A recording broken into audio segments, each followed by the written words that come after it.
Magandang araw at maligayang pagdating. Pakinggan at namnamin ang kwento, mag-subscribe at i-activate ang notifications. Sa buong akala ni Logan Carter, kontrolado niya ang kanyang buhay. Isang ordinaryong tao, masipag, tapat sa pamilya at sa kanyang mga prinsipyo. 12 taon na siyang kasal kay Claire, isang babaeng sa paningin ng lahat ay perpekto. Matalino, kaakit-akit at may ngiting kayang magbigay liwanag sa anumang silid. Sila ang tipo ng mag-asawang hinahangaan ng mga kapitbahay, pinupuri ng mga kaibigan at ginagawang ehemplo ng mga kamag-anak. Ganoon ang paniniwala ni Logan hanggang sa araw na iyon. Nagsimula ang lahat sa isang umagang tila normal. Nagmamadali si Claire. Habang inaayos ang kanyang bag, tinitingnan ang mga dokumento at kinukuha ang laptop, kaswal niyang sinabi na magiging abala ang araw niya.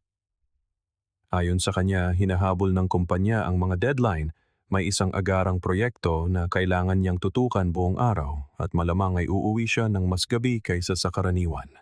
Si Logan, na walang anumang hinala, ay tumango lang, humiling ng magandang araw para sa kanya, nagbigay ng mabilis na halik sa pisngi, at bumalik sa pag-aayos ng bahay bago simulan ang kanyang remote work. Ngunit nang makaalis si Claire, may kakaibang naiwan sa hangin. Hindi ito maipaliwanag ni Logan. Hindi isang malinaw na hinala, walang ebidensya, walang konkretong katotohanan. Tanging ang hindi komportabling pakiramdam sa kaibuturan, ang kakaibang kutob na hindi mo maintindihan pero patuloy na bumabagabag sa iyo. Marahil ay dahil sa nagmamadaling tono ng boses ni Claire o sa mga matang umiiwas sa tuwing susubukan niyang titigan ito o marahil sa sobrang pagmamadali ng kanyang mga kilos na para bang gusto niyang tumakas. Sinubukan niyang balewalain ito. Ipinagpatuloy ang kanyang umaga, nag-check ng mga email, nagayos ng mga gawain at sumagot sa mga mensahe. Hanggang sa halos 1 oras matapos umalis si Claire, may napansin si Logan sa mesa sa kusina. Ang cellphone niya, naroon, nakalimutan, tahimik na nagvi-vibrate habang bahagyang kumikislap ang screen. Ilang segundo siyang nakatayo, pinagmamasdan lamang ang pag-vibrate ng telepono. Pagkatapos ay nabasa niya ang notification sa nakalock na screen, isang maikli at direktang mensahe na tumusok sa kanyang dibdib na parang patalim. Hindi na ako makapaghintay na makita ka ngayon. Sa meeting room na iyon para lang sa ating dalawa. Natigilan si Logan. Nanlamig ang kanyang dugo. Saglit niyang inisip na baka nagkamali lang siya ng basa. Baka hindi para kay Claire. Baka isang pagkakamali. Isang kakatuwang pagkakataon o isang biruan lang nila. Ngunit nang tingnan niya kung sino ang nagpadala, sumampal sa kanya ang katotohanan na parang isang malakas na suntok. Si Daniel Hayes, katrabaho ni Claire. Isang pamilyar na muka. Isang taong kabalintunaan ay nakaupo na sa kanilang hapagkainan. Kumain ng barbecue na luto ni Logan. Humawak ng serbesa habang tumatawa sa mga biruan sa kanilang bakuran, nagkukunwaring kaibigan, nagkukunwaring tapat. Ang pagkabigla ay napalitan ng isang hindi komportabling kawalan. Nagsimulang pagpawisan ang kanyang mga kamay. Bumilis ang tibok ng kanyang puso. Tinitigan ni Logan ang telepono na parabang may hawak siyang bomba na malapit ng sumabog. Sumisigaw ang kanyang isipan na hayaan na lang niya ito, maghintay, magpanggap na wala siyang nakita. Ngunit iba ang sinasabi ng kanyang kutob. Mayroon pang mas malaking katotohanan na nakatago rito, isang bagay na mas mabaho pa kaysa sa handa niyang tuklasin. Huminga siya ng malalim, kinuha ang nanginginig na telepono at nag-alinlangan sandali. Tumingin siya sa pinto na parabang inaasahan niyang biglang babalik si Claire at mahuhuli siya, ngunit hindi ito nangyari. At pagkatapos binuksan niya ito, tinipa ang password na kabisado niya. Pagkatapos ng lahat, lagi silang nagtitiwala sa isa't isa, o yun ang akala niya. Pagbukas pa lang niya ng gallery, gumuho ang lahat, mga litrato, 2 dosena, ilang video, mga screenshot ng usapan.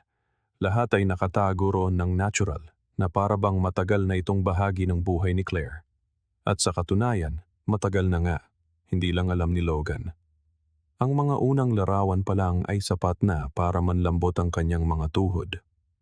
Naroon sila, si Claire at si Daniel, magkahawak kamay sa loob ng kotse. Nagyayakapan, nagtatawanan, naghahalikan sa parking lot ng kumpanya. At ang pinakamasakit, mga litrato mula sa isang motel sa kalapit na bayan.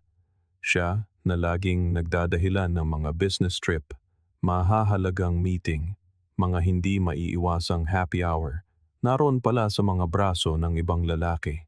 Sa bawat pag-swipe sa screen, mas maraming ebidensya ang lumalabas. May relasyon sila at hindi ito bago lang. Ito ay isang bagay na binuo, inalagaan, at pinanatiling lihim na parang dalawang tinedier na nabubuhay sa isang ipinagbabawal na pakikipagsapalaran. May mga audio message, mga voice note na kinailangan ni Logan ng lakas ng loob para pakinggan. At nang pindutin niya ang play, para siyang nilamon ng lupa. Pinapasaya mo ako. Hindi ko akalain na mararamdaman ko ulit ito. Gusto kitang makita ngayon. Hindi sapat ang ngayon lang pero ito lang ang mayroon tayo sa ngayon. Kung may lakas lang ako ng loob, iiwan ko ang lahat para lang mabuhay tayo ng totoo. At ang sagot ni Daniel na kumumpleto sa dagok sa kanyang dibdib. Nararapat sa atin ito. Sana lang gawin mo na ang desisyon na iyan sa lalong madaling panahon. Nandito lang ako, naghihintay sa iyo. Namutla ang mukha ni Logan. Nanginig ang buo niyang katawan. Naging mabigat ang kanyang paghinga, hirap, na para bang kumapalang hangin at naging mas mahirap lang hapin. Sinubukan niyang manatiling kalmado. Huwag mabasag ng anuman. Huwag sumigaw. Huwag ihagis ang teleponong iyon sa pader. Ngunit naroon ang pagnanasa. Dahil sa sandaling iyon, naintindihan niya na ang buong buhay niya, lahat ng kanyang pinaniwalaan, lahat ng kanyang binuo, ay simpleng hindi na umiiral. Umupo siya sa silya, ipinatong ang mga kamay sa kanyang muka, at nanatili roon ng ilang minuto, sinusubukang ayusin ang kanyang mga iniisip. Ngunit dumating ang mga ito ng magulo, buhol-buhol, at marahas. Habang sinusubukan niyang intindihin, mga alaala ng kanilang buhay ay bumabagsak sa kanyang isipan na parang mga bubog na humihiwa sa kanyang pag-iisip. Naalala niya ang mga kaarawan, mga biyahe, mga hapunan tuwing Pasko kasama ang pamilya, mga plano, mga usapan tungkol sa pagkakaroon ng anak, mga pangarap na binuo ng magkasama. Lahat ay nadungisan, marumi at peke. Tumayo siya, naglakad-lakad, idiniin ang mga kamay sa ulo na parabang mapipigilan nito ang mga kaisipang pumupukpok sa loob. Ngunit hindi sila tumigil. Sa halip, lalo silang luminaw, lumakas, at naging mas malupit. Nagsimula niyang alalahanin ang mga pagkakataong sinabi ni Claire na pagod siya, ang mga mababaw na dahilan, ang mga biglaang kinanselang plano, ang mga tawag na sinasagot niya sa kotse palayo sa kanya, nagsasalita ng mahina, tumitingin sa gilid, at sinasabing trabaho lang. Sa sandaling iyon, napagtanto niya na hindi lang ito pagtataksil. Ito ay ang kasinungalingan, ang katotohanang habang siya ay nag-aalay, nagbibigay ng lahat. Ginagawa ang lahat para mapanatili ang bahay na iyon, ang pagsasamang iyon, ang buhay na iyon. Si Claire ay ngumingiti sa ibang lalaki. Iniaalay ang kanyang pinakamahusay sa iba. At si Daniel, nagkunwaring kaibigan niya, kinakamayan siya, tinitingnan siya sa mata, nakikipagbiruan, habang sa likod niya, ninanakaw ang pinakasagradong bagay na maaaring taglayin ng isang tao, ang tiwala. Ngunit sa gitna ng lahat ng sakit, ng lahat ng pagguho, may isang bagay sa loob ni Logan na nagsimulang magbago. Ang kalungkutan, na dumating na parang isang mabigat at nakakasakal na alon, ay nagsimulang magbigay daan sa ibang bagay. Isang lamig na hindi niya akalaing taglay niya, isang malupit at walang awang kalinawan. At sa unang pagkakataon, naintindihan niya na hindi siya nahaharap sa isang simpleng pagtataksil. Nahaharap siya sa isang desisyon, isang pagpili na ginawa ng dalawang tao, may kamalayan pinagplanuhan at binalak. At si Logan, habang nakatitig sa telepono sa kanyang mga kamay, ay bumulong sa sarili, matatag ang boses, halos hindi na makilala ang sariling tono. Ginawa ninyo ang desisyon ninyo. Ngayon, malalaman ninyo kung ano ang kabayaran niyan. Dahil sa sandaling iyon, alam niyang malayo pa ito sa pagtatapos. Dito pa lang nagsisimula ang lahat. Hindi nagsayang ng oras si Logan. Inilipat niya ang lahat sa kanyang computer. Mga litrato, video, screenshot, usapan, audio file. Walang nakaligtas. Bawat detalye ay naging isang file na may pangalan at petsa. Inayos na parang isang timeline ng isang maingat na binuong kasinungalingan. Isang masakit, nakakahiya at kasuklam-suklam na pagkakasunod-sunod. Nang matapos niyang ayusin ang lahat, tiningnan ni Logan ang screen ng computer at alam na niya kung ano ang kailangan niyang gawin. Inisip niyang hintayin si Claire na umuwi at harapin siya ng direkta, ngunit napagtanto niyang hindi iyon sapat. Masyadong malaki ang mga kasinungalingan, masyadong marumi para matapos sa isang simpleng pag-aaway sa loob ng 4 na pader. Kaya binuksan niya ang kanyang email, gumawa ng isang bagong anonymous na account at sinimulang ihanda ang magiging pinakamasamang araw sa buhay ng marami. Sumulat siya ng isang direkta at prangkang mensahe na walang puwang para sa pagdududa. Nagsimula ito ng ganito. Kailangan ninyong malaman kung sino talaga ang mga taong nasa paligid ninyo. At pagkatapos, ibinuhos niya ang buong katotohanan. Inilakip niya ang mga larawan na mas malakas magsalita kaysa sa anumang salita. Mga patagong halik, magkahawak na kamay, mga mapagmahal na sulyap. Kasama ang mga audio, ang mga mismong audio na dumurog sa kanyang dibdib noong una niya itong narinig. Naging maselan siya sa pagpili ng listahan ng mga tatanggap. Ang pamilya ni Claire, pamilya ni Daniel, mga kaibigan nila, mga katrabaho, mga boss, at lalo na si Vanessa, ang asawa ni Daniel. Itinakda niya ang sabay-sabay na pagpapadala ng lahat ng email. At nang pindutin niya ang send button, para siyang nagpasabog ng bomba. Wala nang atrasan. Ang mga epekto ay halos agaran. Sa loob ng kumpanya, natanggap ni Claire ang email sa gitna ng trabaho. Pagbukas niya nito, nanigas siya. Nanlaki ang kanyang mga mata, nanginginig ang mga kamay, at sa sobrang gulat, bumigay ang kanyang katawan.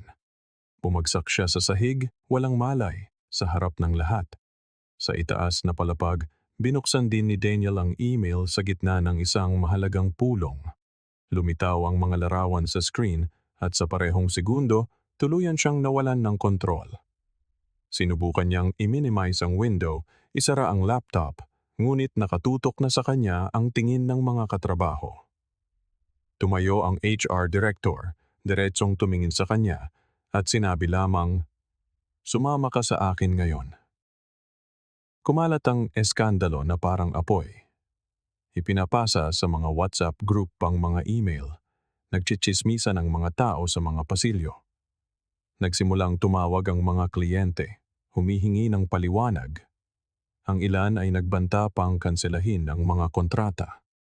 At sa bahay ni Daniel, hindi rin maliit ang epekto. Binuksan ni Vanessa ang email, nakita ang bawat litrato, pinakinggan ang bawat audio, at sa loob ng ilang segundo, para siyang pinagsakluban ng langit at lupa. Sumigaw siya, umiyak, inihagis ang laptop sa sopa, at naglakad-lakad sa bahay na tulala habang ang mga bata ay nanonood, takot at litong-lito. Si Logan sa kabilang banda ay tahimik na pinapanood ang lahat. Walang tigil ang vibrate ng kanyang cellphone. Dumarating ang mga mensahe, voice notes at tawag, ngunit pinaliwala niya ang lahat. Huminga lang siya ng malalim at nag-isip. Ito ang gusto ninyong itago, ha? Ngayon alam na ng lahat. Nang tawagin si Claire sa opisina ng direktor, pumasok siya na maputla ang muka at nanginginig ang katawan. Alam na niya kung bakit. Kumalat na parang virus ang mga litrato, screenshot at audio. Ang pagbukas ng email kanina at makitang umiikot na ito sa mga kasamahan, manager, at maging sa mga kliyente ay sapat na para maintindihan niyang natapos na ang buhay niya sa lugar na iyon. Pagpasok ni Daniel, isang mabigat na tingin ang ibinato niya kay Claire at walang pag-aalinlangang suminghal. Totoo ba to, Claire? Sabihin mong binura mo yung mga litrato at usapan. Paano ka naging ganyan kapabaya? Sinubukan ni Claire huminga, pigilan ng luha, ngunit hindi siya sumagot. Walang sagot na makakapag-ayos nito. Tiningnan sila ng direktor, huminga ng malalim at diretsyong nagsalita. Naiintindihan niyo ba kung paano nito dinudungisan ang imahe ng kumpanya? Alam niyo bang naapektuhan nito ang mga kliyente, partner, at maging ang reputasyon natin? Ang ginawa ninyo, bukod sa kahiya-hiya, ay ganap na hindi katanggap-tanggap sa anumang pamantayan ng etika. Inihagis niya ang isang nakaprint na papel sa mesa. Ang larawan na mismo ang nagsasalita. Dagdag pa ng HR. Simula ngayon, opisyal na kayong tinatanggal sa kumpanya. At sa totoo lang, pagkatapos ng nakita namin dito, wala na tayong dapat pag-usapan. Idiniin ni Daniel ang mga kamay sa muka, tumalikod, at bago umalis ng silid, nag-iwan ng isang huling, matalas na salita kay Claire. Ayusin mo yan sa asawa mo dahil kung sino man ang nagkalat ng lahat, ikaw yon. At isinara niya ang pinto ng malakas. Lumabas ng gusali si Claire na nanginginig ang mga binti. Masikip ang dibdib at masama ang tiyan. Nagmaneho siya pauwi na nanginginig ang mga kamay, halos hindi mahawakan ang manibela. Ang takot sa kung anong haharapin niya ay tila dumudurog sa kanya. Pagbukas niya ng pinto, nakita niya si Logan na nakatayo sa gitna ng sala. Ang tingin niya ay mas mabigat kaysa sa anumang sigaw. Isang tingin ng taong hindi na nakakaramdam ng galit o lungkot, kundi pagkasuklam na lang. Humakbang siya ng 2 beses, pinagsalikop ang mga kamay sa harap. At ang boses niya ay lumabas na mahina at basag. Pakiusap, hayaan mo akong magsalita. Hayaan mo akong magpaliwanag. Sumpa ko. Huminga ng malalim si Logan. Pinutol siya ng hindi nagtataas ng boses. Ligpitin mo ang mga gamit mo at umalis ka sa pamamahay ko. Natigilan si Claire. Bumuhos ang kanyang mga luha. Pakiusap, Logan. Hayaan mo akong magsalita. Nagmamakaawa ako, huwag mong gawin to. Umiling siya at sumagot ng malamig at matatag sa pinakamalamig na tono na narinig niya mula sa kanya. Ginawa mo ang desisyon mo. Ngayon panindigan mo. Hindi ka na mananatili rito. Nakatayo lang siya. Nanginginig ang buong katawan. Hindi alam kung iiyak, magmamakaawa ulit, o tatanggapin na lang na ito na ang tiyak na katapusan. At sa sandaling iyon, napagtanto niyang lahat ay nawala na. Ang diborsyo ay nilagdaan ilang linggo pagkatapos. Walang argumento, walang mahabang pagdinig, walang anumang pagtatangkang makipag-ayos. Ginamit ni Logan ang proseso na parang operasyon, malamig at direkta. Tiniyak niyang haharapin ang lahat ng walang emosyon, na parang isinasara ang isang kontrata, tinatapos ang isang yugto na wala na. Nilagdaan ni Claire ang mga papel na nanginginig ang mga kamay. Ramdam ang bawat letra na parang mga kutsilyong humihiwa sa kanyang balat. Tumama sa kanya ang katapusan nang matanggap niya ang opisyal na dokumento. Naroon, nakasulat sa itim at puti ang opisyal na pagtatapos ng kanilang kasal. Ilang linggo siyang nawala sa sarili, nagpapalutang-lutang sa sariling isipan sa pagitan ng pagsisisi, panghihinayang at ng nakabibinging katahimikan na bumabalot sa kanyang mga araw. Ang hiya ay parang pisikal na sakit. Ang pagpunta sa grocery, paglalakad sa kalye, pagtingin sa sariling refleksyon, lahat ay masakit. Nawalan siya ng mga kaibigan, nawalan ng respeto mula sa sariling pamilya.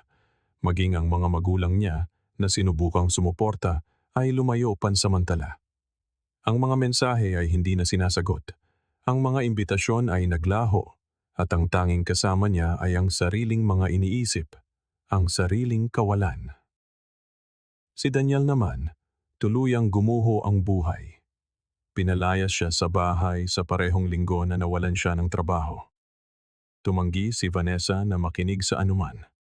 Inihagis niya ang mga maleta sa bangketa Binlock siya sa lahat ng social media at tiniyak na sasabihin sa bawat kamag-anak, kaibigan at kakilala na ang lalaking nakasama niya sa loob ng maraming taon ay sinira ang kanilang pamilya. Ang kanilang mga anak na dati siyang tinitingala ay nagsimulang ituring siyang estranghero, isang bisitang gumawa ng bagay na hindi mapapatawad. Sinubukan niyang bumangon, kumatok sa mga pinto ng kakilala para maghanap ng trabaho, ngunit kumalat ang kwento ng napakabilis kaya't nagsasara ang mga pinto bago pa man niya ito mahawakan. Tumira siya sa isang maliit na inuupahang apartment na may mga gamit na luma, isang kutsyon sa sahig, at isang kawalan na tila dumudurog sa kanyang dibdib. Si Vanessa, determinado, ay nag-focus sa kanyang mga anak at sa sariling kapayapaan. Nagpatuloy siya ng hindi lumilingon na para bang si Daniel ay hindi na umiral. At sa katunayan, para sa kanya, wala na nga siya.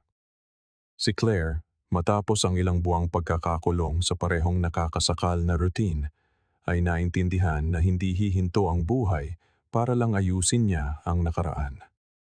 Naghanap siya ng tulong, nagsimula ng therapy, nag-enroll sa mga kurso, inokupa ang isip sa anumang makakahila sa kanya mula sa hukay na iyon. Sa gitna ng prosesong ito, may nakilala siya. Isang lalaking tulad niya ay may mga peklat din. Hiwalay, ama ng isang maliit na babae, isang taong alam kung ano ang pakiramdam na mapanood na gumuho ang iyong buhay. Nagsimula silang mag-usap, bumuo ng pagkakaibigan na sa paglipas ng panahon ay naging higit pa. At hindi tulad ng lahat ng naranasan niya dati, sa pagkakataong ito, natutunan niyang pahalagahan ang dating binaliwala niya. Lumipas ang panahon. Lumayo si Logan sa lahat. Ibinenta ang bahay, umalis ng lungsod, lumipat ng estado, naglaho sa mga social circle, grupo at contact. Namuhay na para bang gusto niyang maging invisible. At sa desisyong ito na lumayo, natagpuan niya ang sariling kalayaan, muling binuo ang kanyang buhay mula sa simula. Makalipas ang ilang taon, sa isang family party na inorganisa ng pamangkin ni Vanessa, isang pamilyar na muka ang pumasok sa pinto at sa loob ng ilang segundo, bumalot ang katahimikan sa buong silid. Dumating si Logan, ngunit iba na sa wasak na taong naaalala ng lahat. Ibang tao na siya ngayon, mas magaan, mas may tiwala sa sarili, mas masaya. Sa tabi niya ay isang babae at kasama nila, dalawang batang anak na ang mga ngiti ay patunay na nagsimula siyang muli at nagsimula ng maayos. Ang ikinagulat ng lahat ay nang malaman kung sino ang babaeng iyon. Isang matandang kaibigan ni Vanessa. Isang taong sa nakaraan ay sinubukang magbabala sa kanila. Sinubukang buksan ang kanilang mga mata. Sinubukang magsabi. Ngunit noon ay binaliwala, itinuring na nakikialam. Tumingin si Logan sa paligid. Binati ang ilan, magalang na ngumiti sa iba. Saglit na nagtama ang kanilang mga mata ni Daniel, na nag-iisang nakatayo sa sulok ng party, may hawak na basong walang laman, sinusubukang maging invisible. Yumuko si Daniel, hindi kayang salubungin ang tinging iyon. Naging awkward ang katahimikan. Si Claire na nakaupo sa malayo ay pinanood ang eksena na may halong pagkabigla, pagsisisi at sakit. Nakita niya ang lalaking minsan niyang sinumpaang mahalin na ngayon ay masaya, kontento, may bagong pamilya habang siya ay kalong-kalong ang sariling kawalan. Ang panahon muli ay tiniyak na magturo sa pinakamasakit na paraan na ang mga desisyon ay may kapalit, na ang nagtatanim ng kasinungalingan ay nag-aani ng kalungkutan, ang nagtataksil ay hindi lang sinisira ang taong pinagtaksilan, kundi pati na rin ang sariling buhay. At gaano man katagal, palaging hahanap ng paraan ng buhay upang ipakita na kung sino man ang sumisira sa kapwa ay sumisira rin sa sarili. Salamat sa panonood ng video. Kung nagustuhan ninyo ito, huwag kalimutang mag-subscribe sa channel at i-on ang notifications para hindi mahuli sa mga susunod na kwento. Hanggang sa muli.